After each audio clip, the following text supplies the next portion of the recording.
Hello বন্ধুরা, কেমন আছেন? শুভ সকাল। আল্লাহর রহমতে সবাই ভালো আছেন, দোয়া করে ভালো আছেন। আজকে রাত থেকে অনেক বৃষ্টি পড়তেছে, অনেক বৃষ্টি বৃষ্টি খুব এখন দূরে পড়তেছে। আপনার ওয়েদার পুরো ঠান্ডা। এখন এখন বাজে 9টা, কিন্তু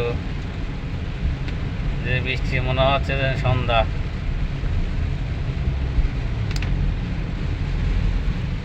আপনারা বৃষ্টি এখন খুব মজা লাগে, মনে হয় বৃষ্টিতে লাফালাফি করি। বৃষ্টিতে ছোটোবেলা যেরকম লাফাইছে এরকম লাফাতে ইচ্ছে করতেছে, কিন্তু লাফাইলে কী হবে, মানুষে মন্দ বলবে। ওই বয়স হয়ে গেছে, এখন বাচ্চাদের মতন লাফালাফি করতেছে। ঠিক আছে বন্ধুরা, ভালো থাকেন, কমেন্ট করেন, ভালোবাসা দিয়েন। আল্লাহ হাফেজ।